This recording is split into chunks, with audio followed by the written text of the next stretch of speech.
Hey guys, this is Jerry, Fight Commentary Breakdowns here. Welcome to Fight Commentary Chats. And today we have a very, very special guest, a much demanded guest. So, is it Brendan or Brandon? It's Brendan. Brandon. So, Yeah. Brendan Tunks, and he's got Kung Fu, he's got Judo, he's got Jiu-Jitsu. We'll talk about this whole thing. But before we begin, I just want to tell you I already learned something new today, which is Australia has snow. By the way, Brandon's from Australia. So, welcome, Brandon. Yeah. Thanks for having me, Jerry. Nice to meet you finally. Yeah, nice to meet you finally. So, my audience were sending me your stuff probably for years.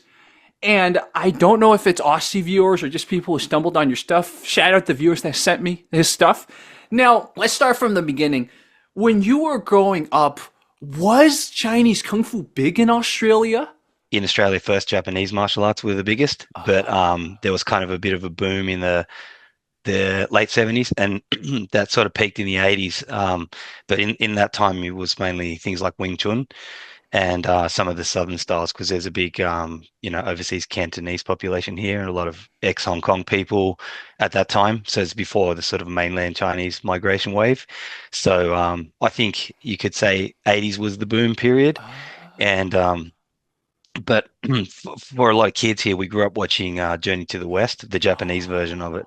And so we were all fascinated by the use of the weapons. And even though we didn't really realize, I mean, we knew it was a Japanese show, but we knew it was a Chinese story.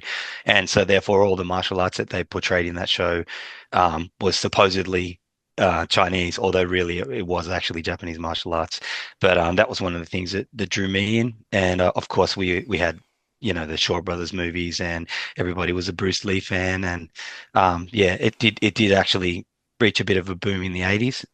And a lot of the people that were involved back then became sort of the pioneers of Thai boxing in Australia as well, Muay Thai. So And what started your martial arts journey? yeah, so I think I saw Journey to the West, and also there was a tour that came out here, Peking Opera tour in Oh, 1981. So we had like this when China was kind of doing its ping pong diplomacy thing. There was a tour of the Terracotta Warriors, and the Monkey Creates Havoc in Heaven opera came to Australia, and I think it was White Snake Mountain. So I went and saw that, and I would have only been about 10 years old or something. And I when I saw the weapons in that, and the hand to hand Duilian routines and things, I was like, oh, I gotta learn this stuff. So for me, I was already into especially sticks and making nunchaku and fighting my friends in the backyard like that. But once I saw that kind of stuff and saw technical mastery and things like that, I was like, I really need to learn this. So I ended up at that time, because like I said, it was pretty difficult, even though it was gaining popularity, to find schools. So I ended up doing judo, because that was the most convenient thing, the closest thing. And there was a school in the suburb where I grew up. So in primary school, I ended up joining a judo club with a kid from my school whose cousins ran the school. wow. And what was your first judo class like, if you remember? Terrible. There was an older girl. She was quite pretty as well, big, strong girl, and I thought they paired me with her, and I'd done nothing before at all. And I was trying to be polite and stuff, but she just ragdolled me. Actually, she choked me semi-conscious, semi-unconscious. Like I almost went out completely and hung on to it.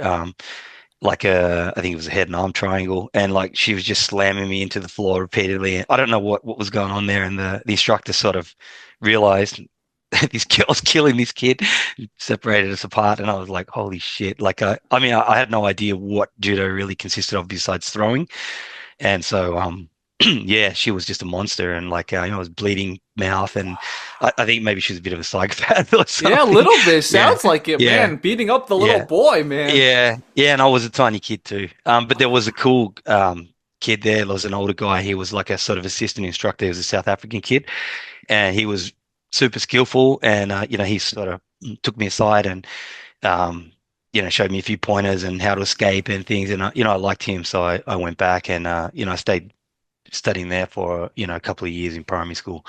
But it was funny because it was an old school judo academy. And so they used to show us these black and white, British military training video. Oh, well, we weren't video back then. It was like like a reel that played on a screen. And they show all the hand-to-hand judo as well, which involves strikes as well. So a bit of kicking, and it was really Japanese jiu-jitsu. But I was like, I want to learn that stuff, but they weren't teaching it obviously because it was a sports judo. And yeah, again, I was still looking for, especially striking. So it took quite a while before I actually went on to something else. And that is so interesting because you started with grappling, which I Mm. think in the 80s, that's rare. Most Uh, people, at least in mm, America, it's like in the mm, 80s, it's all starting out with taekwondo, starting out with karate, mm, but you started with mm. judo. Wow. Yeah, I mean, I was not very good at it, and I always found grappling to be my weakness. I felt kind of claustrophobic. I really hated being pinned, and it was good for me because I had to get used to that. But I never really developed a high level of skill. I was very young anyway. But in Australia, um, in my city, there was a Japanese jiu-jitsu school and jiu-jitsu, and that was a school that had been around since the 60s. And my elder brothers and sisters trained there, and there was quite a few judo schools, and judo was pretty widespread. So even though there were some karate schools, it was less common than judo. Judo was actually the more common, and I think a lot of judo clubs were run out of schools, so like a primary school or a high school, so they'd use the school gym. And plus, it was an Olympic sport. People weren't worried about it as a martial art. It was considered to be a sport. My parents didn't really want me studying martial arts, but yeah, okay, they let me go to judo. But I was looking for the things that you mentioned, like karate and striking, and eventually I did switch over to that when I went to high school, which was around the time of Karate Kid. So, I went to high school in 84. And I mean, I was already into that stuff, but, it just so happened that there was a massive karate boom then. So, particularly, honestly, because of the Karate Kid movie. So, I then um, had my judo, went to school, got in a few fights, and I ended up getting beaten pretty horribly by a kid who I should have beaten because I couldn't strike. Oh, so he got you You before know, you're able to tangle with him. Well, I clinch, and then I did like a koshiguruma, like a headlock hip toss, and threw him over. But he also had my head locked, and we both went into the ground head first. And he kind of sort of reversed me and stayed on and didn't let go, and I was like trapped there. And then little bit of 1980s ground and pound, but it was more Wow. me not being able to get this kid off, and Mhm. being physically weaker. And yeah, and it was because I had no striking either. I opened up with big sort of haymakers, and I did crack him in the face. And I thought, oh, I'm going to beat this kid easy. But once we got into it, and even though I had some judo, once he hit the ground, there I got kind of exposed a bit there too. So it not really because of my striking, but more my weakness in grappling. Now that I look at it retrospectively, Mhm. but I was convinced I needed to learn how to strike better, and I didn't really want to do boxing because I like kicking. So then I went and signed up with a karate school, and I did that through high school.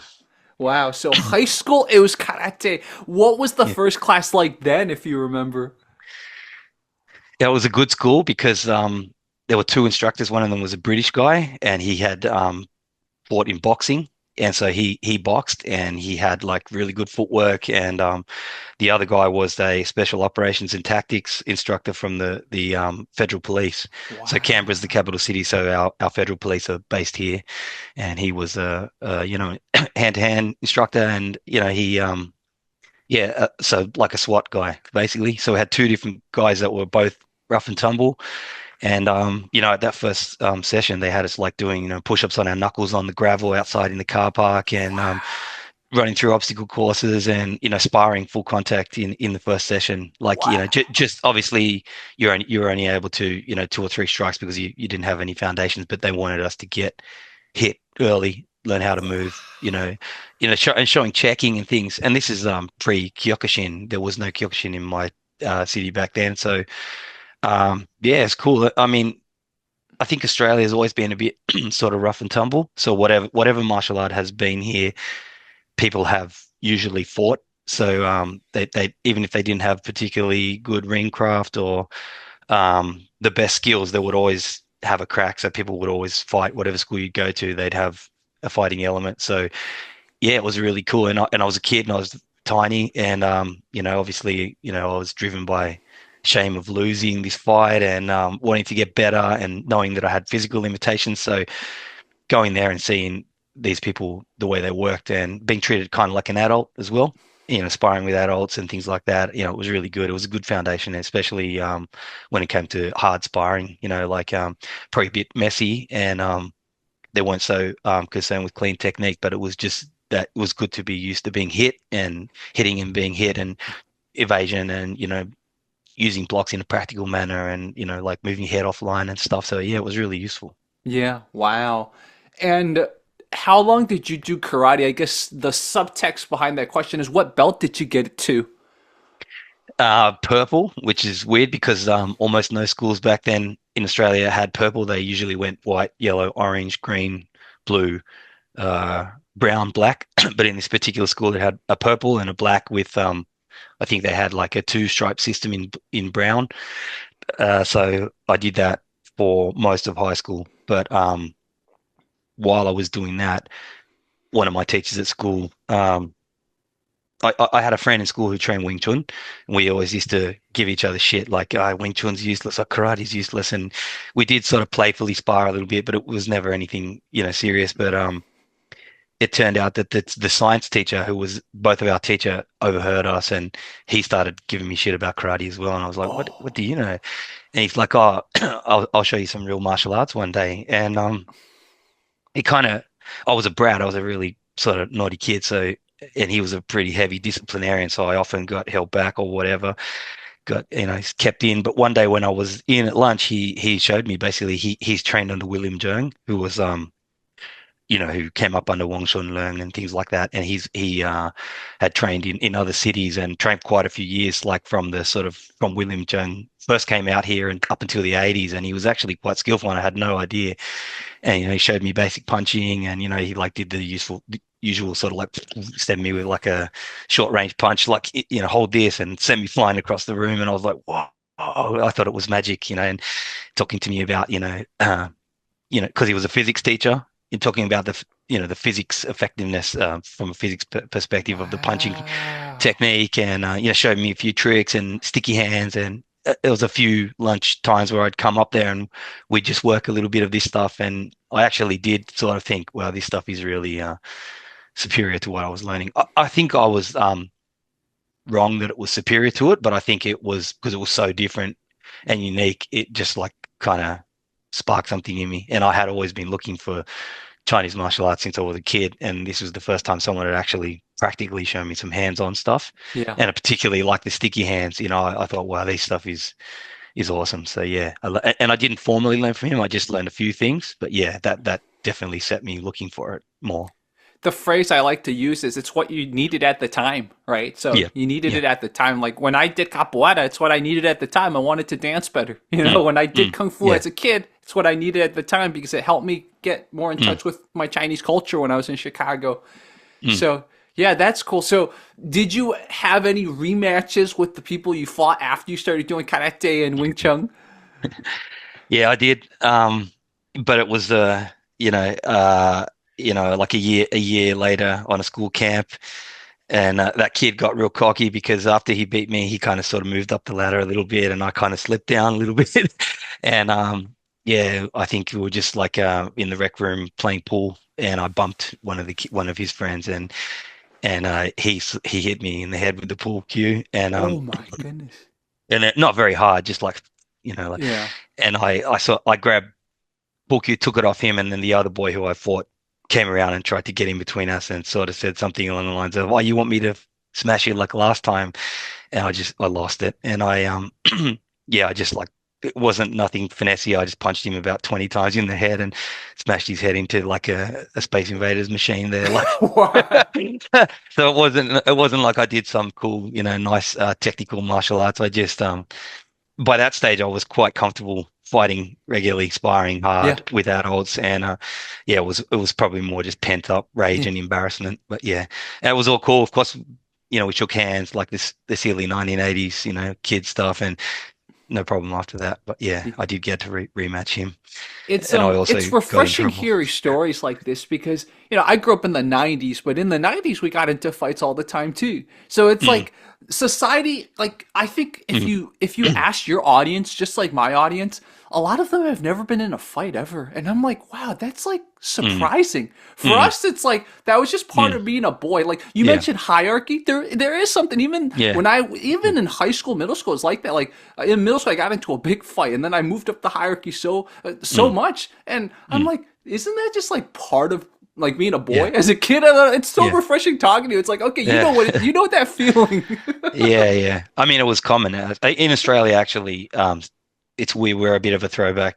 There is still quite a lot of fighting here, so kids fight quite often. Even my oldest daughters had like several, you know, big fights. And but the Wow. unfortunate side of that is you get jumped a lot in numbers, which is Um, common over there, I suppose too in certain areas. But kids in Australia and New Zealand, also places like South Africa, do tend to fist fight a lot, and not and with Australia and New Zealand, guns are less common. So people are a bit, how people are a bit reluctant in America to fight just like that because of the consequence. Someone might pull a gun, yeah. you're likely to get stabbed. I mean, you're quite likely to get stabbed here too, but you're less likely to get shot. So kids do grow up sort of having to fight, and you kind of have to handle your business because otherwise, the pecking order once you get drop to the bottom, everybody has a go. And the other way can be said too. If you win a few fights and you go too far up the order, then people repeatedly want to fight you. So Yeah. and I experienced that as well once I started doing kickboxing and had a few fights. Then the inverse would happen. People would hear about you and want to test you just because they're like, oh, you think you're tough because you do X, Y, and Z, and you end up fighting for that reason as well. And then Wow. there's a lot of like use subcultures here that involve a fair bit of violence. So whether you're a skater or a graffiti writer or whatever, same as America, those kids still fight a lot in America Yeah. too. So yeah, you do get kids here who don't fight, but you do get a fair proportion of kids who it's a bit of a rite of passage.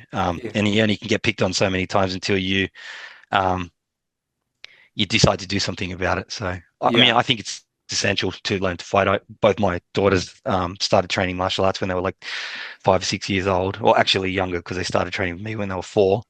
But yeah, I mean, even a girl can't expect to get through school here without possibly getting jumped or fighting. So it's a bit backwards like that. Yeah, yeah, but the one thing we all enjoyed was if you're familiar with Rukus's channel, Ultimate Self Defense Championship, where he had just a regular Australian truck driver, and the guy in the Ah, competition did very well because the guy's just used to ah, fighting. yeah, yeah. I mean, there's places out here like where there's nothing to do, like out in the bush or in sort of remote areas where, apart from drinking and football, it's fighting. So and it's very macho. So it doesn't necessarily mean they're necessarily good, but they're going to be tough and at least used to fighting. And someone who's had several fights, it doesn't matter how skillful they are, you get conditioned, and especially if you're used to being hit, because a lot of people freeze up when they get hit. But if you've been hit before multiple times and you can keep going, you're going to have a crack. You're going to have a good chance against most average people. So Yeah. yeah, there was quite a lot of fighting here when I was younger, and there still is to some extent now. Although people more commonly get stabbed now. Mm, wow. So let's talk about Tang Lang Quan. How did you stumble on Mantis? Trying to find a good Chinese martial arts school. I mean, there is still one in my city that started in the 60s, and it's one of the longest running schools in Australia, but it's on the other side of the town, which back then was kind of like by bus, it would have been an hour and a half for me to get to. And actually wasn't aware of it. I'd heard that this guy was teaching out there, and it's kind of a mix of Hung Gar and Wing Chun. It was kind of almost like a Jeet Kune Do type thing. So I never ended up going and training there. I was actually training in a modern wushu school for a bit, just until something came along. And then I ended up meeting this guy from Shanghai who came out here he studied like a sort of rare kind of Buddhist version of Xing Yi Liu He. So um, he was he's a Chinese medical practitioner, but his fundamentals were like Cha Chuan and Shilu Tan Tui, like a spring leg. And but he'd studied this kind of offshoot of Xing Yi, and he was teaching. They brought him out here, I think, originally for his Chinese medical skills, and he was kind of reluctant to teach martial arts, but it turned out this guy trained all of his life since he was a kid, and he was actually quite good. And the academy that I was training modern wushu at were associated with this guy. So when he came out, I sort of did a trial class with him, and I was like, whoa, this guy is unbelievable. And his level was like up there of anyone I'd ever trained with. And tiny guy, did the usual sort of soft body, but iron grip, and this really deep legs, and a lot of that like low level shingy walking, and the fundamental training there that he used was spring legs. So I started training with him. I trained with him for about 3 years, and yeah, I just reset everything and learned from scratch. And that was when I say I was my first taste of like real Chinese martial art training, and that was kind of around 1988. So I'd started doing wushu in like 86, and first started dabbling in a bit of the Wing Chun a year or two before that, but started with him in 88, and I was with him solidly for about 3 years. And yeah, it was a lot of jib and gong. So that was the difference too, just like repetitions, high reps, and I found I got really strong base from that, like my legs and core, and so I loved it too. It was super challenging. Okay. And then were you training karate and judo at this time too, or Oh, it was all kung fu mm. from here? After judo, once I picked up karate, I was like, judo's useless, and then started karate. And when I started Chinese martial arts, karate's useless. And I was very black and white, single-minded. It's ignorance in retrospect, but and then once I started training with him, I was like, whoa, this is the best. Everything else is useless. So it was kind of like stepping one to the other. There was some overlap with karate in the beginning of training Chinese martial arts, but once I started training this, I gave everything else away. And towards the end of training with him, I started entering kickboxing competitions. And Ah, and then I was basically, because I was still getting in fights, on the weekend, and coming to training with black eyes and stuff. He was like not about that at all. He kind of sort of said, I think maybe you need to go and do something like Sanda, because he didn't really want to train anybody who was at risk of going out and hurting someone, or probably didn't want me to get hurt either. And I was coming to train with broken hands and black eyes, and yeah, I was an idiot. And yeah, he sort of suggested, I think you should train Sanda, and maybe you should go to China. And I had plans to do that, but I went back to the Wushu Academy while I was entering kickboxing fights, because you had to enter as part of a club. So I entered ah, under their name, but training myself, because they couldn't train me to fight. They had no fighting ability whatsoever. And it was when I went back there and I was training there just for something to do, I met the guy who had trained in Shandong with my Shiye, and he was training in the class. And just by coincidence, I happened to catch this guy's from Zhejiang. He's a Hangzhou native. Caught him training like a Mantis form on his own around the side at the end of the class, and I was like, "Whoa, is that Mantis boxing?" And the guy's like, "Yeah, how do you know?" And I'd always been reading, like reading, watching, looking. I was a big kung fu movie nut. I was looking for Mantis boxing for a long time, and just by coincidence, this Chinese guy in the class happened to show this around the corner. He wasn't showing off. He was doing his own training around the side. And I asked him, I said, well, can you teach me? And he said, yeah. And so started training with him the next morning.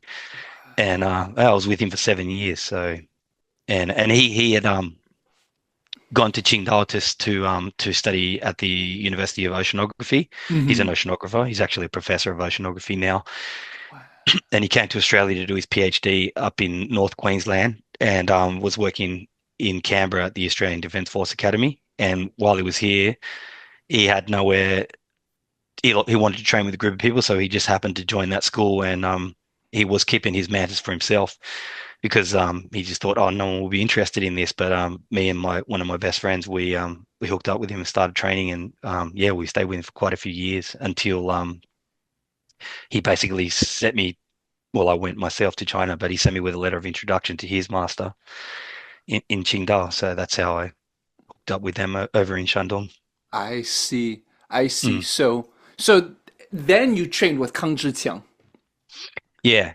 Hmm. So my first teacher, Wang Xiaohua, his teacher Li Zhangyuan, who's Kang's teacher, he had died. So my teacher came out here pre 1989 after Tiananmen. So basically, Tiananmen. So they allowed all those students to stay.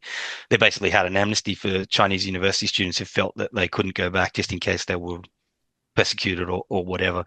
So he was fortunate enough to stay. But in the period when he was here, he lost contact with his teacher, and he was unaware that he had died. So I went back with the hope of training with him. But when I got there, it turned out that he had passed away, a few years before.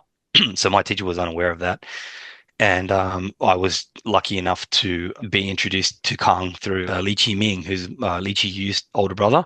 So he kind of was the one that Oh. put us together because they're from different families, but they all grew up in the same district, in Taidong district in Mm-hmm. Qingdao. So they all knew each other. And the old sports professor or whoever he was from the university who knew Wang Xiaohua's father, he hooked me up with them, and then they basically brought me to the Veterans Athletic Association, and that's when I met Kang.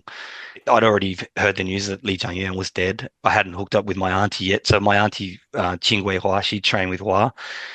She's kind of the same generation, a couple of years older, and I ended up training with her as well. I ended up training with all of my uncles and aunties. It's a very big, close family. But yeah, I met Kang in '97. I'd been to China in 94, and then I came back in '97, went to Qingdao for the sole purpose of training. And so he agreed to basically come out of retirement because he wasn't coaching anybody.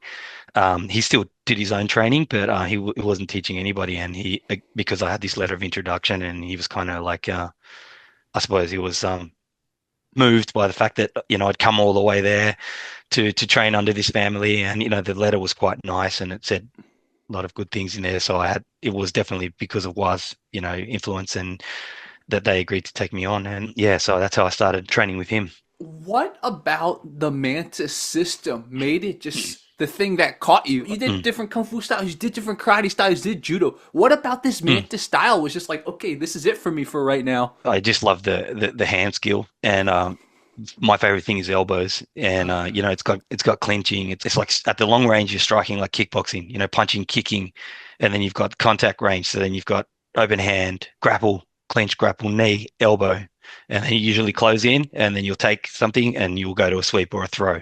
Obviously, you don't continue on the ground. The limits of it in terms of the ground would be like knee on belly or kicking in the head while the person is down, which is fine by me because they were my favorite movements. But for me, elbows. I love the elbows. I love Muay Thai as well. I like the complexity of Taiwan as well. There's like a lot in it, so you can get your teeth into it. There's weapons, and I mean, even though weapons for me are secondary, there's enough there to study for a whole lifetime, basically. But yeah, I just love the hand skill, and particularly love the elbows and the close range stuff. But I also like the fact that you can fight at range in an equivalent of kickboxing. So they have like there's dodging, there's evasion, there's good footwork, mobile footwork. I mean, of course, there's a lot of forms as well. So if you're into that kind of stuff too, the forms are extremely challenging. So super athletic, you need to be strong, you need to be fit, and even by practicing and drilling them properly, you actually become stronger and fitter. So even though it's annoying to learn so many forms, and if you're not into it, it's torture, but I actually didn't mind because I like that kind of arduous path to mastery of something. So if it's a hard challenge and it's not very easily obtainable, I'm drawn to it. So I think some of the things about Mantis boxing that might drive someone away actually attracted me, the complexity and that sort of stuff. I also really like a lot of the two-man drills, and the fact that you have like compliant drills, which are kind of, like your sort of dead drills, but then they move to semi-compliant and then they go through all the way to fully non-compliant. So it's a much more live style if you learn under, a suitable teacher. And I think I was just lucky to train under people who had like a fighting, um, like a fighting angle. They were into the fighting. So not, obviously not all of my teachers. I've got some uncles that are just completely into the forms, or and my teacher would send me to this one or that one to learn this thing or that thing. Some teachers that are completely into the sword or whatever, but then other teachers who are entirely only into drilling and fighting. So, and that's kind of the angle that I'm more into myself personally. And how big was the Mantis community at the time in China? Was it like, or did every class have a lot of Huge. students, or was it not too big?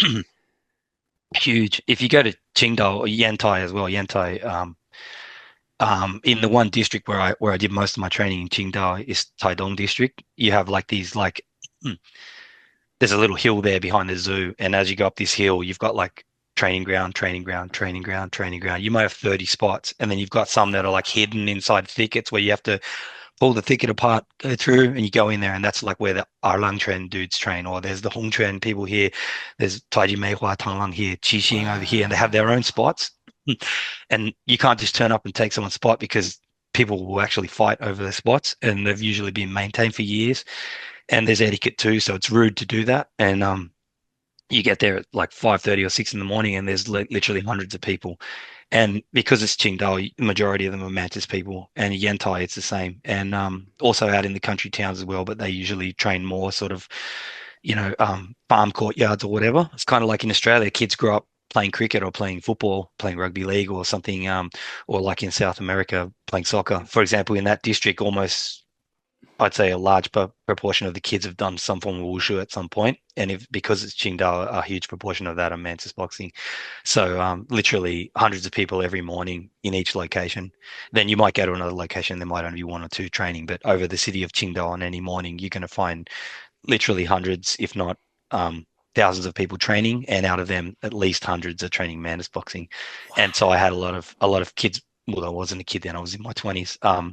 People my age, they might be training in big groups, or there might be like what I was doing, which is generally one-on-one training, which to me, I found that sucked because I actually wanted to train with other people. So occasionally they would bring me into a group training setting, or I'd go to an uncle's class and he'd run it like 20 people at once, and I kind of like that team vibe. But often a lot of my training was solo, and Mhm. we train like in an area where we were off around the corner, and my teacher didn't like people watching, so he'd tell them to, tell them to go away, like piss off. He did, unless it was people that he got along with or whatever. But occasionally they'd bring people to training to train with me, or bring people to training to fight with me, or they'd bring a guest instructor to teach me a certain technique, or here's Uncle so and so, he's going to teach you X or Y, which is really cool. But yeah, you have your like wushu schools where they're obviously inside training on carpet. That's more your competition wushu, but or the sandar schools. And there was quite a lot of ones there in the 90s. A lot of them did end up closing due to economic hard times, but there's a boom again now. Yeah. And I haven't been there for a while, but I stay in close contact with my teacher, and there is still a pretty active scene. So yeah, surprisingly, a lot of people ask me that how many people are training Mantis boxing there, and I'm like, it's quite big. It's getting less popular with the young people, and unfortunately, because of all that shit with like Ma Baoguo and these kind of people, and what happened with a lot of people getting exposed as fakes. A lot of people are starting to look down again on traditional martial arts, but in Shandong there will always be a big proportion of people that continue to train traditional martial arts regardless. They just don't care. It's their thing. It's their pastime. They train because their dad trained, or it's really ingrained in the local culture. So I think it will survive. And there's a bit of a resurgence with just starting again now too, because Zhang Yuping has become like I think the Secretary General or whatever of the International Wushu Federation. She's actually a former student of one of my teachers on the Shandong Wushu team, and she's a competition modern Wushu person, but has a Mantis base. She's recently there's a video circulating all over the Chinese web, which is basically her addressing people saying the future of Wushu now has to be focused on combat and combat effectiveness, and basically get rid of the shit and focus back on the combat effectiveness, which is a really big turnaround because every few years there's a bit of a change in direction. I think now they're starting to understand that the only way it's going to stay alive is to focus on those things, and there's going to be a bit of a revival now. In they're talking about bringing the folk styles up, and bringing the combat effectiveness back in, which to me is good news. So um, yeah, there's a popularity again in some areas where it was waning. Yeah. It's so interesting to hear you kind of observe that because I was in China for a few years, and when I was in China in the 90s, a lot of the wushu styles were very popular. Mm, It's interesting you noticed that too, because I think probably from 2005 until 2015, and of course then the Mm, Shu Xiaodong thing, mm, came about in 2016, 2017. But those 10 years from 2005 to 2015, I think that's when it sort of waned a little. And mm. that's when it's like the interest waned a little. All the kids, little kids, did like 4 years old. They might have done a little taekwondo because taekwondo is in the Olympics, and Taekwondo then was like huge. Yeah. the only other kung fu people were like the qigong people or like the fake masters, like the kung fu that you and I saw, like you saw in the Mm, 90s, 80s, I saw in the 90s, like mm, it sort of disappeared in the 2000s and early 2010s. And like you said, there's a resurgence now because mm, whether you criticize Xu Xiaodong or not, he brought out the ugly mm. side, which then a lot of people were like, well, let's find the good side again. So like, Yeah, that's it. partly due to Xu Xiaodong, but due to other factors, there's like been a resurgence, a renaissance of Chinese martial arts Mm. again. But yeah, like there was like a period of 10 years where you're just like, I feel like if things don't turn around, then every kid in China is going to train Taekwondo. Yeah. I mean, every academy that I went to, even in the 90s to the 2000s, had a judo and taekwondo. Especially, any Olympic sport's going to be big in China. But they were pumping money into it, and it was like kids were like going, "What do you want to do with Shu for? We can do taekwondo.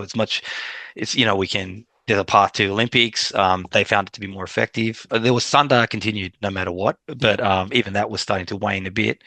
Although it picked up when they brought in sort of pro Sanda rules, and then, but what actually did happen too is with things like Kunlun fight and Wu Fong, people started switching to kickboxing, and now Muay Thai is massive in China, Yeah. and it's some of the best foreign Muay Thai fighters now, even in Thailand, are from China, Yeah. and I'd start to go to um, Sunda academies, and they would, if they didn't have a Thai coach, their coaches had been to Thailand, and they would have alongside their Sunda curriculum, they would have a Muay Thai curriculum or Wow. integrated. So, but because of the cable TV sort of focus Muay Thai, a lot of them sort of were more so in private academies. But I did see them even in sort of the Wujing Sunda team. They had a Thai coach for a while, and it goes in cycles. But I think Shushadong was a good thing. It needed to happen.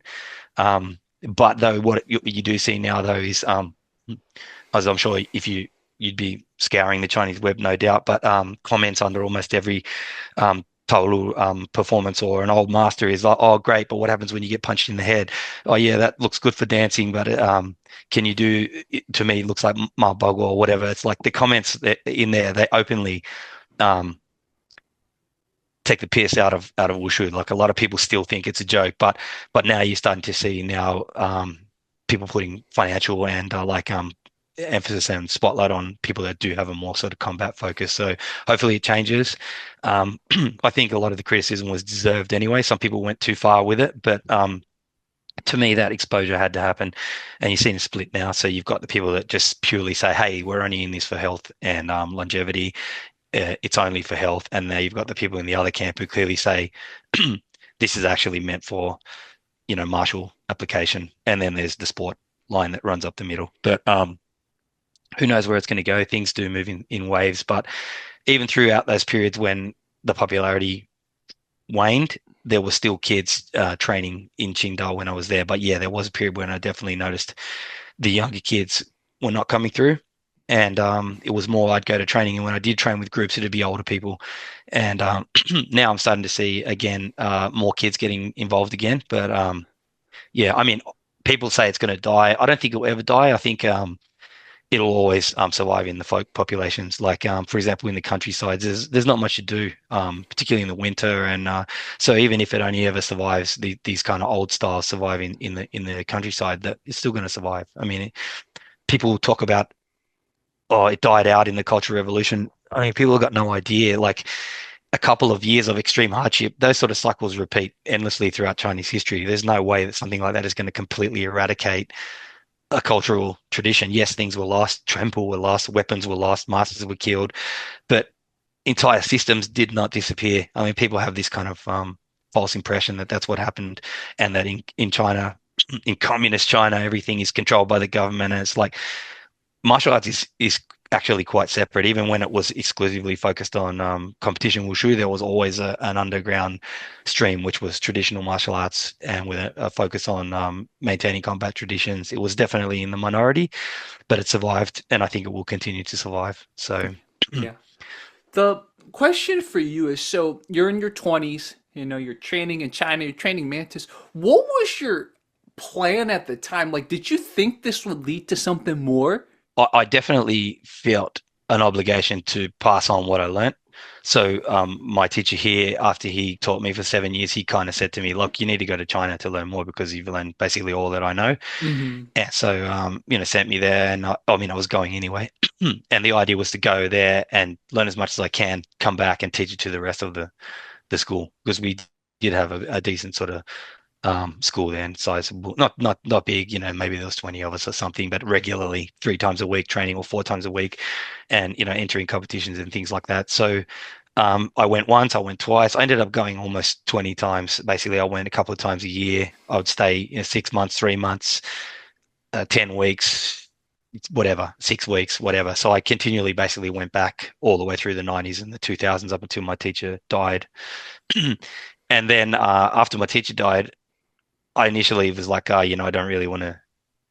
I sort of wasn't sure if I even wanted to do this anymore. But then I realized I had an obligation, and my other teachers pointed out, you've got to continue now. You have an obligation to pass it on. So I felt the duty to do that, and so I did put a lot of effort in the 2000s into training people to a level where they can, win competitions, both in full contact, in forms, in weapons, that we were putting on performances, that I was teaching seminars. I traveled internationally to coach sort of about 6 times, Poland 3 times, Finland once. Wow. It took teams from America to train in Qingdao twice, America and the UK. So I did start getting into it and I was about promoting it and because I felt the obligation and I wanted to because it was the Hong Kong Seven Star Mantis, which was much more widely spread and people understood. So at the time when I started, there was no mainland Seven Star really.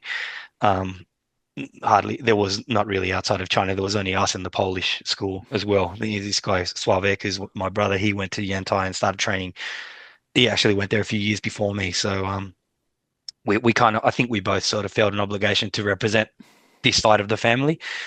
And I was actively involved in promoting it. I used to spend time on forums and arguing with people, which is all a waste of time now when I look back at Yeah. it. But at the time, I was doing that kind of stuff. And it's like I have this YouTube channel now, and it's full of clips which are like 20, 30, 25 years old or 20 years old, and I don't really upload much. And it's not really there because I'm not really a YouTuber, or it's there as a historical record. I kind of Yeah. put it in. But when I first uploaded those, especially the sort of sparring clips, from 1999, 2000.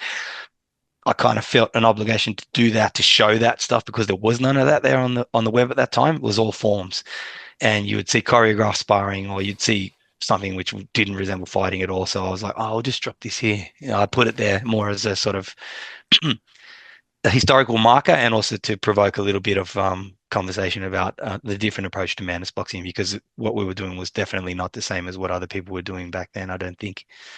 What was the getting the student process like? Was it just like people Mm, would walk mm, into your dojo, or was it like you would do a demonstration somewhere and people would be interested? Tell me about how mm. you recruited your students. Yeah, I think the public demonstration thing to me has turned out to be a waste of time. We do Chinese New Year's demos in our Chinatown every year, and we'd spend a lot of time and effort to prepare a sort of a bit of a show. And we do things like hard qigong, like kicking, my students in the chest, and we do a bit of sparring and we show forms. And I mean, out of that, over all the years that we did it, I'd say only ever secured one decent student.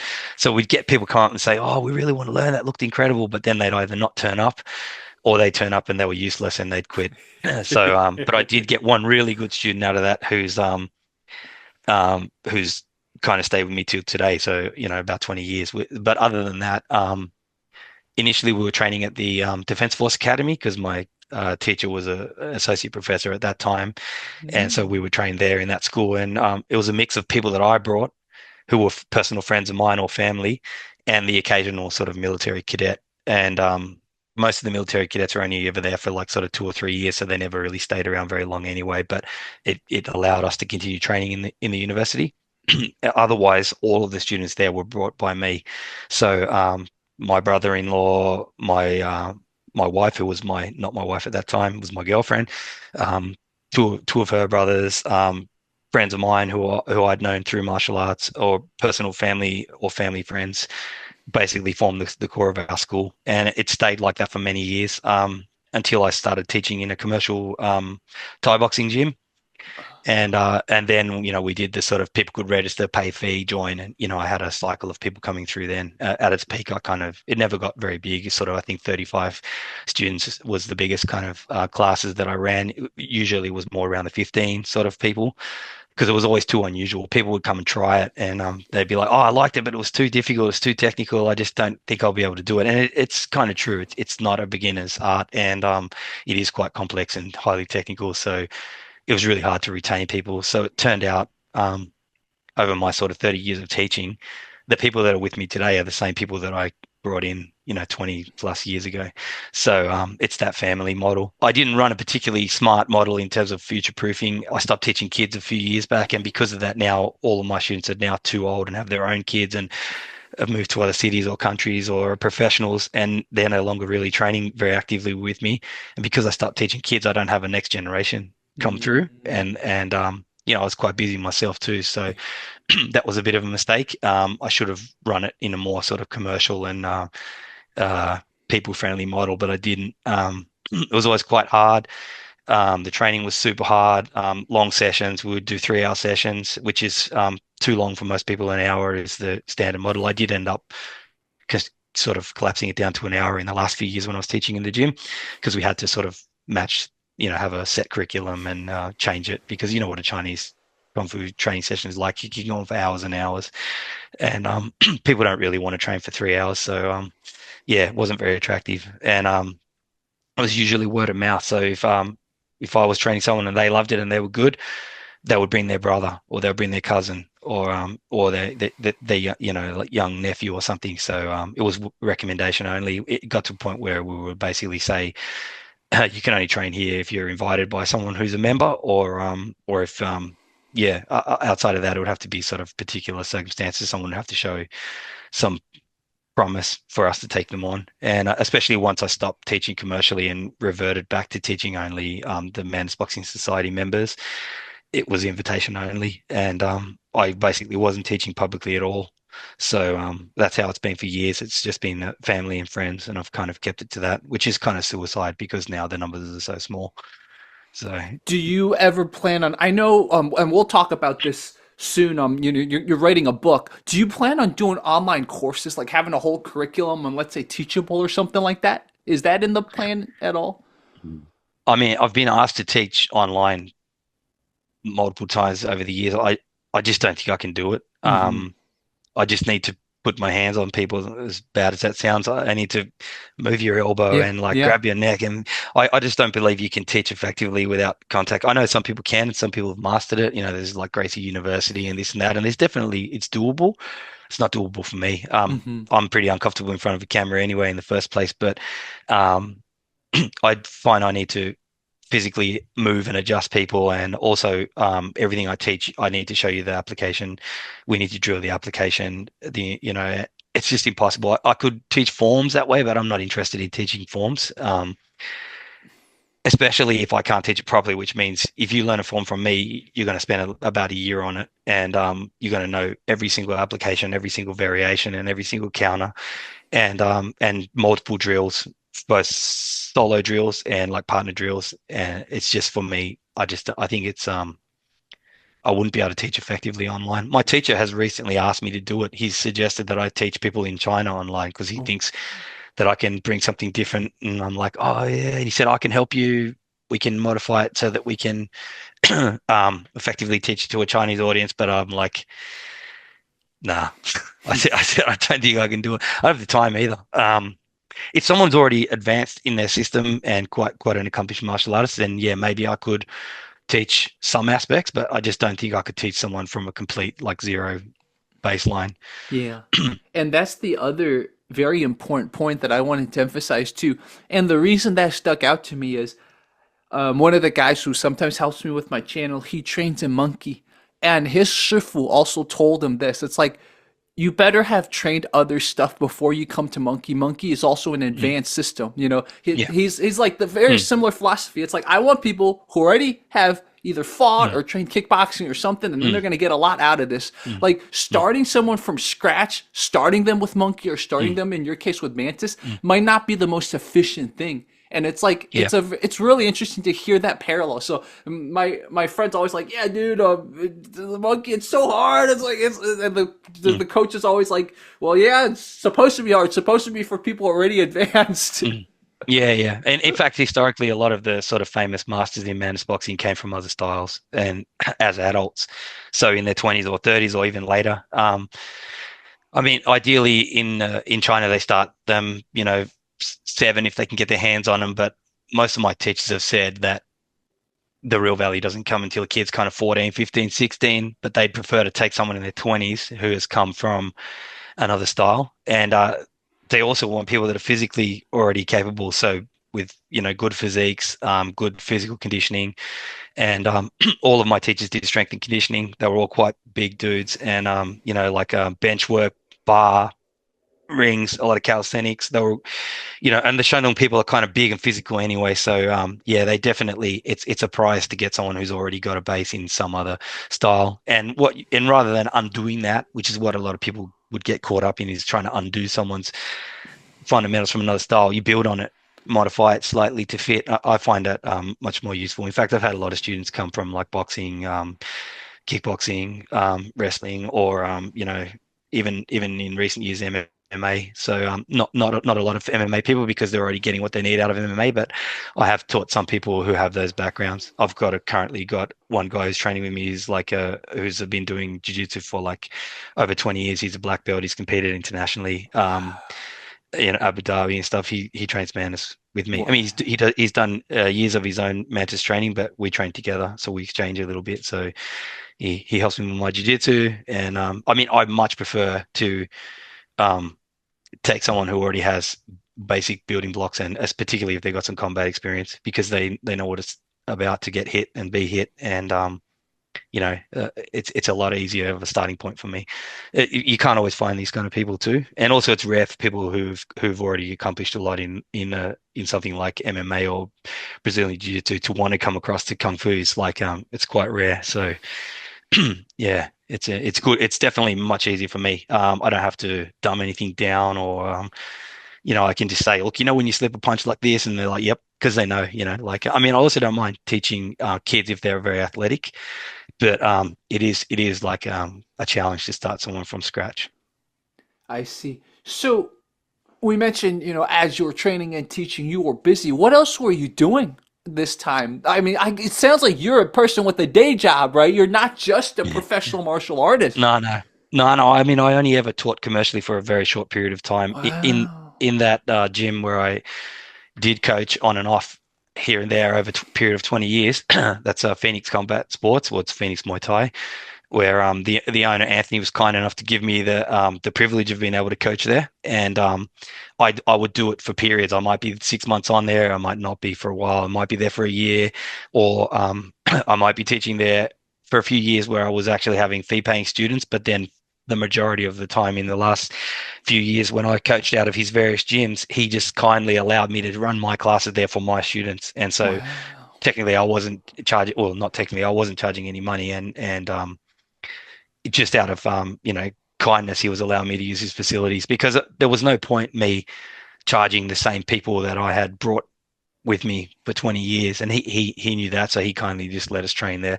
But so I never was surviving off the money from teaching martial arts. It was always a side thing. I've always worked. I mean, I went to uni 94, 95, 96.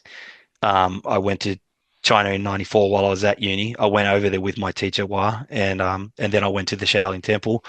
It's kind of a bit of a fact-finding lightning mission because I knew that his teacher had gone there in the 80s and had imported Shandong Mantis boxing to the temple.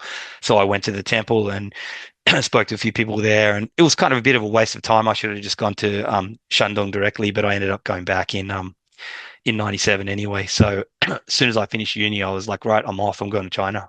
I I was initially doing a science degree.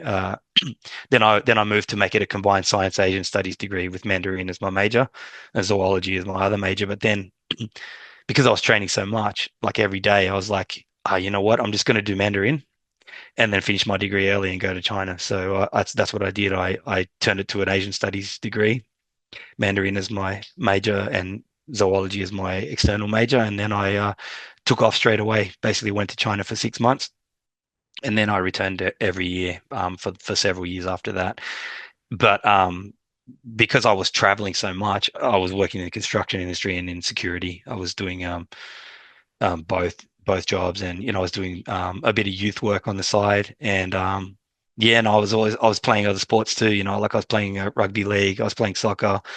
I'm always doing 50 million things at once. So yeah, but I've always worked. So but I became self-employed because of the amount of traveling I was doing. I needed to be able to pick up work as soon as I came back. So I was subcontracting and doing like work in the construction industry, and then ended up working for government years later after doing a few years as a youth worker. And when I got into youth work via teaching martial arts as well.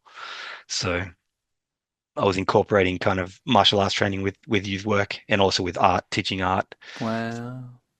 Sometimes the best teachers are the ones where the martial arts teaching is only part of what they do. Mm, Like my mm, first kung fu teacher, she was an accountant, I believe. Like she was a mm, very famous wushu person in the 80s, and then when she came to America, she became an accountant. So she taught kung fu on the side over the weekends for the Chinese school. And yeah. so in Chicago, that is. So it's like she was still like, I still think of her. I'm like, out of all the like combining like holistically, she was the best teacher. In China, like Yeah. you said, I'd have teachers who would sometimes they just be in the zone, and we train for 4 hours, even though it's like Mm, supposed to go mm, for 2 hours. So yeah. experiencing that was cool Mm, too, right? We just mm, flow and keep, he really wanted to explore this today. We go for 4 hours. But like the first coach I had in Wushu, like it was just her hobby, and like she was such a good coach because of it. Like sometimes she didn't even worry about the money because she made money mm. elsewhere, right? And I think Yeah, yeah, you're yeah. very much like that. You're like, you know what? I teach because of passion. I teach because I want to Mm, pass this down, not because I need to depend on this. mm. Who was that teacher? Was she like a? Feng Qiu. Okay, right. Yeah. Yeah, I mean, even though I live in Australia, I followed like I always subscribe to all the Chinese martial arts magazines from America. So I think I'm pretty sure I've heard of her as well. Hmm. So, She was and in like, I think one of the kung fu magazines once. I forgot yeah, which one. There was like mm, two, I believe, two kung fu. yeah, She was in one of them, but yeah. I mean, those coaches, it's good foundational training too. And I think those super long sessions are good. Like I tell people in China, I'd train 6 to 8 hours sometimes, and they'd be like, wow. 6 to 8 hours training, and yet they don't understand that a lot of that involves sustained like bursts and then sustained bits, but broken down with technical discussion and like repeating things over and over again. And before you know it, the day's gone because that's the in-depth level of training. But you're right. I was never teaching for money. And the one of the other drivers was to train people up to the level where I could train with them. So I was also the intention was to create a training group so we could all train together. Yeah. I always drilled with my students. Aspired with my students, and yeah. So if you don't have a community around you, you have to build it. So that was kind of the driver. And yeah, it was never my thing. And I did try to do it for money for a bit, and I started to hate it. And I think that's why I've never become a professional coach because I realized that as soon as it would be the pressure of earning money from it, I know I would have ended up hating it. And so I've maintained it because it's not my bread and butter. It's just what I do on the side. Yeah. Although I do it, although I've been obsessed with it for years and years. Yeah, yeah, and I can even speak as a YouTuber, right? Like I share some of that same stuff. It's like sometimes it's like, maybe I Mm, should turn it back into mm, something like a hobby. So yeah, it's like yeah, whatever you start doing that's like the bread basket mm, that might slowly mm, wear away at your passion, right? So it yeah, is truth. It's like we don't want to yeah. believe it when we're younger, but it is truth when we actually It go is. for it. Yeah, I mean, I don't think it's for me. It wouldn't be sustainable. My friend that owns the gym, Anthony, he's been running the business over 20 years with no breaks. Like it's amazing to have a business in Australia that even lasts 3 years is is crazy success. But like to have a martial arts school continuously running for over 20 years, and this guy's taught literally thousands of people. And I'm sure there are times when his passion wanes, but he's got that kind of mentality where Yeah. he can just grind and do it, and he's successful. I don't.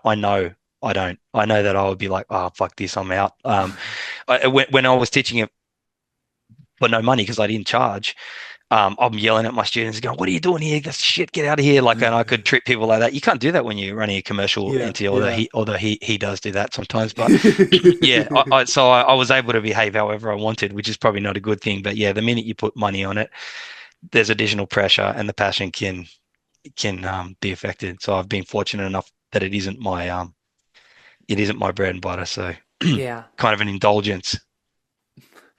So before we end with the book, let's talk about your current martial arts journey. So you're doing jujitsu now. What made you decide to do that again?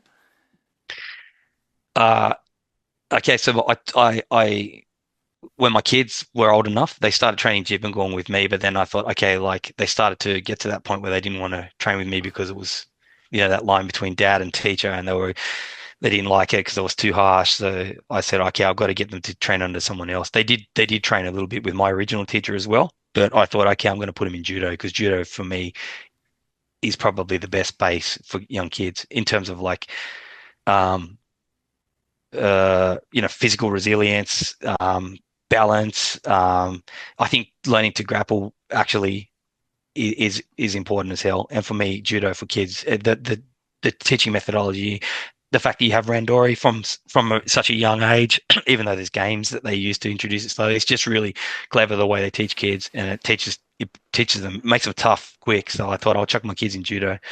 So I took them to the judo school, and the guy that runs that judo academy is actually an Australian Olympian. So he was in the 2008 Olympics, Matt Wow. DeQuino. And I'd go, I knew of him because he used to come out and roll while we would train at Phoenix. And he'd come out there with his partner and they'd just do hours of Randori. And I always used to watch him and go, well, this kid's a freak.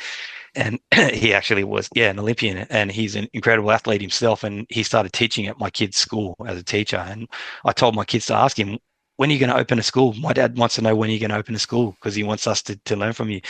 And he did. He opened a school right near us. So I took my kids down there and they trained there for a few years. And I used to go down there and sit there and watch. And one day he just said, like, when are you going to get on the mats? And I'm like, oh, yeah, I'm tempted. And, but I never had any real intention. And one day he just threw a gi at me and said, here you go, jump on. And so I said, all right, I'll have a go. So I did a session and I was like, oh, yeah, I actually loved it. And I felt completely out of my depth. It was judo rather than jiu-jitsu. But, I immediately liked the randori, of course, because that was all I loved when I was a kid too. And then I started training judo, and about a year in, I said, oh, I think I'll give jiu-jitsu a try as well, because I always hated jiu-jitsu with a passion. I couldn't stand it. I didn't like the culture. I couldn't stand the Gracies. I thought it was like largely marketing hype. There was obviously a bit of underlying not jealousy, but I knew how effective it was, particularly whenever I'd rolled with people who were jiu-jitsu athletes and got immediately dominated. But so I went and humbled myself and started doing jiu-jitsu as well, because it was always, to me, the ground was always my weakest component. I started getting comfortable with it because of the groundwork in judo, and I thought, all right, I'll have a go at jiu-jitsu. And then but I actually went to no-gi pretty much straight away. And as soon as I started doing no-gi, I was like, I love it. Because Mm. you're grabbing limbs, you're using clinching, body locks, single and double. So much of the foot sweeps, trips, takedowns, the wrestling, the stand up, the grip fighting, the clinching is so compatible with Mantis Boxing. Ah. And I just studied a lot of Chin Na as well. So I mean, I know you're not doing standing Chin Na movements on people in jiu-jitsu. You're not really getting away with that unless they're a really ignorant white belt. But little bits here and there, I can throw in a wrist lock. So I was able to integrate a lot of stuff. But I did wrestling for a while too. I did a bit of freestyle wrestling, and I just think that for me, wrestling, and maybe even if you were to fuse it, the kind of catch wrestling approach, really suitable for me. So no gi was cool because I could bring a bit of what I had, a bit of my flavor, and also a lot to learn. So Of course, there's a massive emphasis these days on like leg locks and things in no gi, which I'm not particularly into or a fan of. But I try my best to learn as much as I can. But yeah, no gi for me is the most fun. And it's a good way for me to be able to scrap at pretty high intensity without getting brain damage or I mean, I still get injured, but they're just injuries I do to myself, and due to age, I'm in my 50s, but and I compete fairly regularly. I compete a few times a year, and I still I haven't trained much judo in the last year, but I still came out of retirement and competed recently, and I do intend to compete more again this year, so I'll go back to Wow. judo. But the consistent training that I've been doing outside of Tang Lang has been no gi jiu-jitsu. And I mean, I probably wouldn't necessarily enjoy it as much at a different club, but I really love the environment there. And I've got an excellent coach in Mod Rivera, and he's got a style that's very compatible with my mentality. He likes, he's a great wrestler as well. And also he's got that old school jiu-jitsu, positional jiu-jitsu where you could easily at any point turn it into ground and pound. And yeah, we don't really train, it's a sports jiu-jitsu school, but there are some people there that do have that kind of like mentality. So depending on who you roll with, you might be able to like throw a few slaps in or, yeah, I mean, I'm always thinking about it more from a self-defense perspective rather than a competition perspective. But I do compete, and I do respect. While you're learning a style, you should try and do that style, which I didn't do for years. I have to say, I've been a very annoying student because I refuse to give up so many of my sort of kung fu.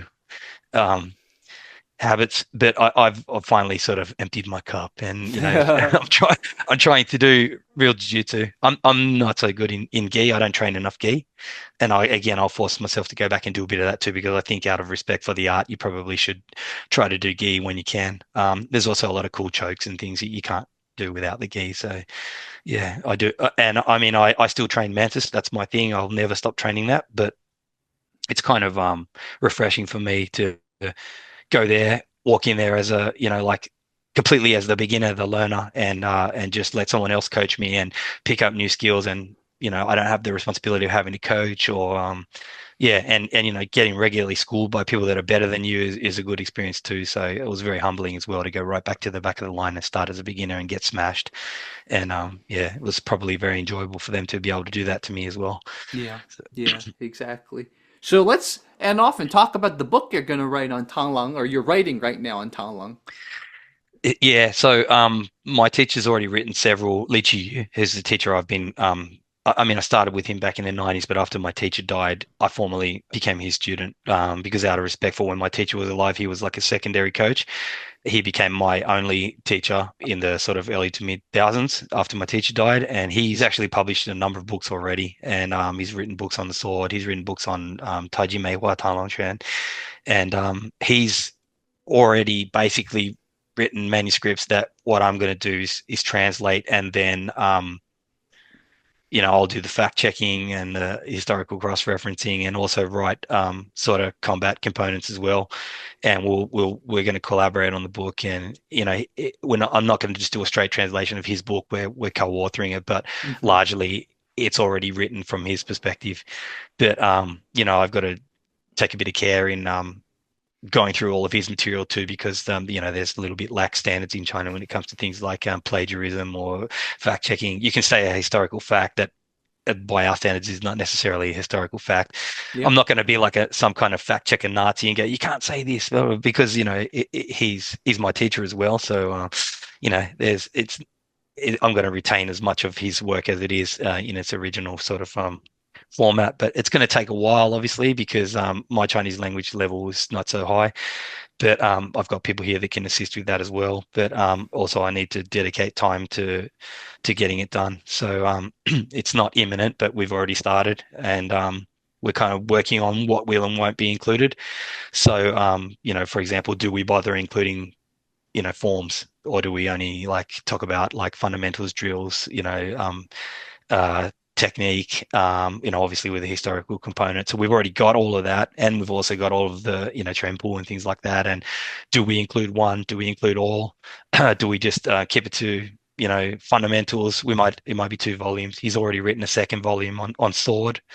There's a really developed tradition of sword in Mantis. So, and that's his focus. He's a sword master, so he knows like maybe 6 or 7 different Mantis swords, and he's learned from great masters basically all over Shandong, and he's already written a very complex and full sword manual as well. So, do we combine the two or do it separately? I'm more interested myself in the bare hand stuff, but and it's more likely going to be a technical manual with a bit of a historical component. But I'm not going to bother, with like footnotes and making an academic style book. We'll try not to have any bullshit in there, but I'll leave the academia for the academics. So we'll see how we go with that. But it's underway, and stay tuned. I don't think it'll be massively commercially successful. It's not what we're aiming for. If anything, it's kind of just for me to put something out there, for legacy reasons or whatever. And my teacher's material, he's spent years and years accumulating this stuff.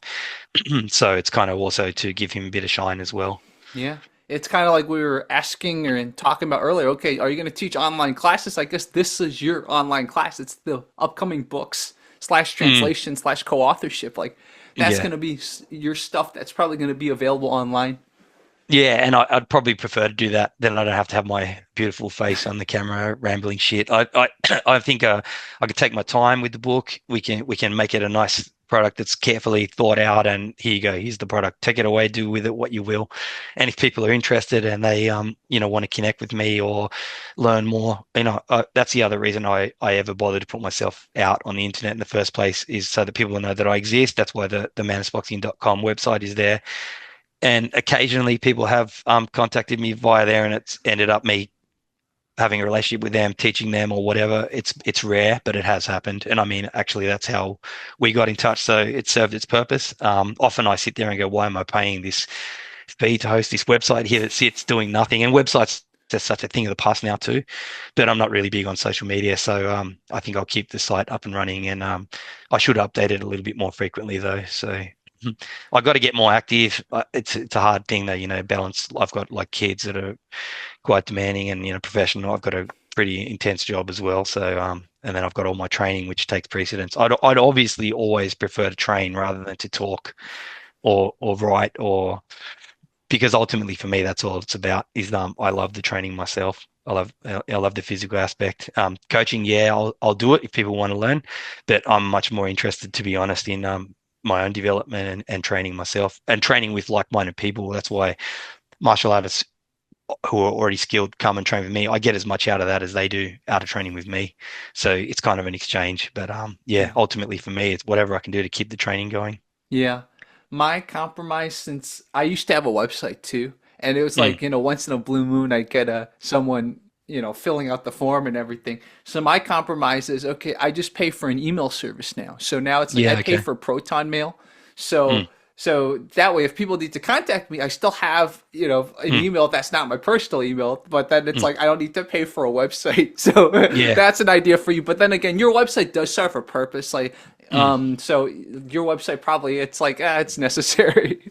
Yeah, for now, I mean, it was very necessary it's one of the first Mantis Boxing websites, actually. It's been there since before 2000, I think 99 or something, various iterations, but I've always had that domain, well, since the early 90s, sorry, late 90s.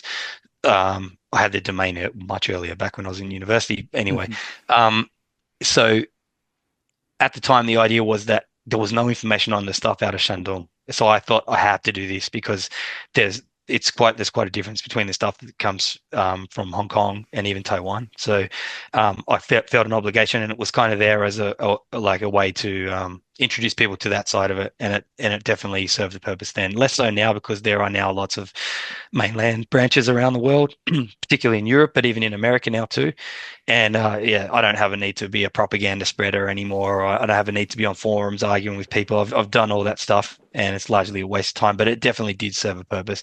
And for now, it's there if people want to go and check and a little bit about interesting history, particularly of my sort of lineage. But ultimately, yeah, I can see one day moving to something like an email subscription, or I don't know, maybe I'll keep it going out of vanity.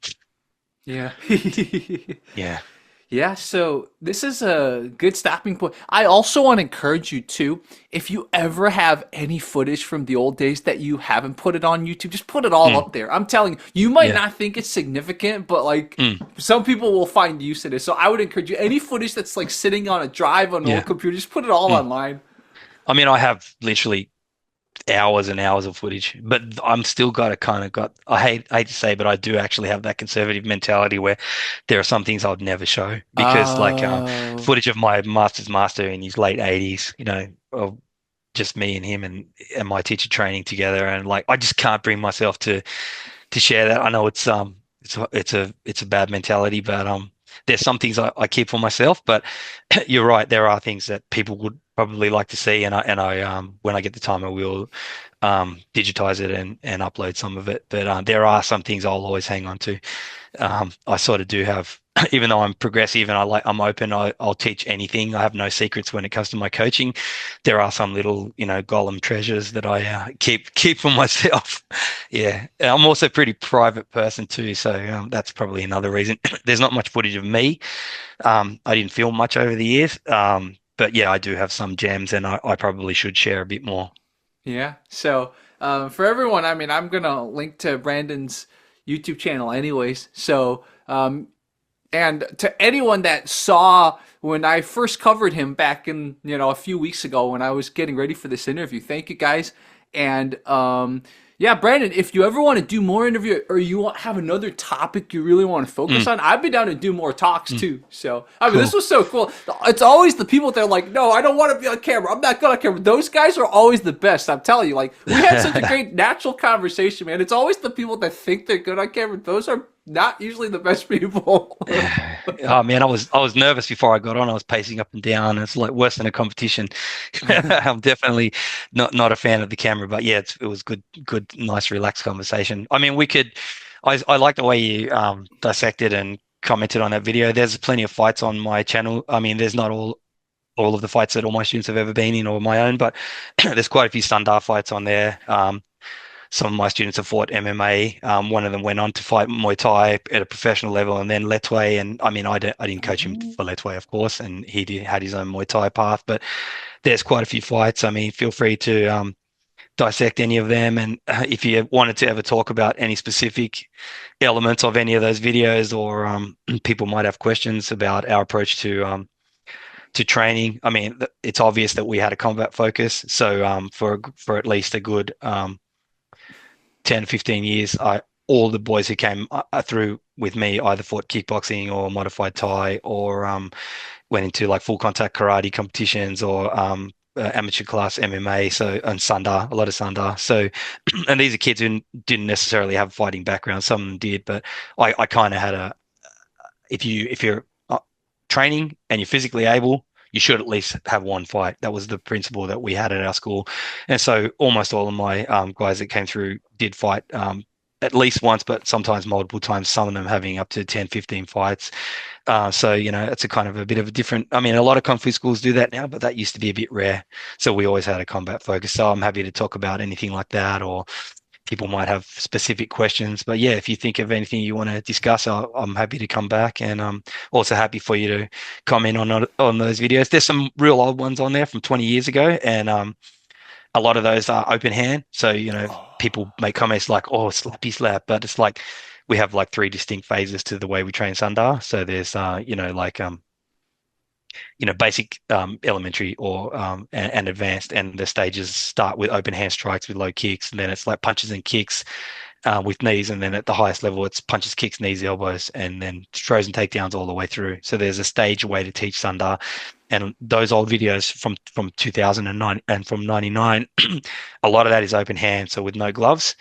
And so you can see that stuff, and then you can contrast it with the same guys later on fighting in Sundar. And a lot of people don't really get that, why you're slapping each other. So that's the kind of stuff I'm quite happy to talk about. The methodology for teaching combat in terms of like both self-defense and combat sports, because there are obviously two different approaches. And yeah, I mean, anything you can think of, I'm happy to come back. So Cool. So I guess that's a potential next video we do is like, let's say I'll take another look at the channel, and Mm, if there's something I really want to feature, I'll send you, okay, this is the video I'll cool. look at, and then maybe We could talk we about won't it. have to do a talk this long, but we could like maybe do a 10-minute Mm, talk and just like yeah. break it down, and then so Yeah. that way I can Easy. incorporate you in the video. That'd be Mm. really cool. Yeah, cool. Well, maybe you want to look at those if you get chance, those the very first clips, which made me form the channel. That was a compilation of these open hand sparring, and they actually have quite a decent amount of views and a lot of sparked a little bit of a storm of conversation at that time because people were like, "Whoa, look what these guys are doing!" And there's like a mix of like head kicks, slap knockouts, people getting pile drived, and people are like, "What the hell is this?" And maybe some of those early clips, they look really scrappy and wild and shit from a technical combat sports perspective, but when you look at them from when they occurred and the methodology that we were using, that might be something interesting, if not funny for you to look at, because yeah, there's some funny stuff in there. But yeah, it's quite a lot of that. There's some rubbish too. I thought I didn't want to make it all look pretty. There's some absolute garbage in there, but that's the reality. So yeah, happy to do that, and just hit me up and we will work something out. It's been good to talk to you. Perfect. So yeah, guys, more to come. And for those of you who see this later, since we pre-recorded this, thank you guys so much. And send us questions. Put comments in the comment section here. So then, if we do another conversation, we can also answer follow-up questions. So yeah, everyone Easy. watching, thank you so much. This was Brendan. Brendan, it's Tunks, right? Brendan Tunks. Yeah, Tunks, Tunks. Tunks. Awesome. Thank you guys.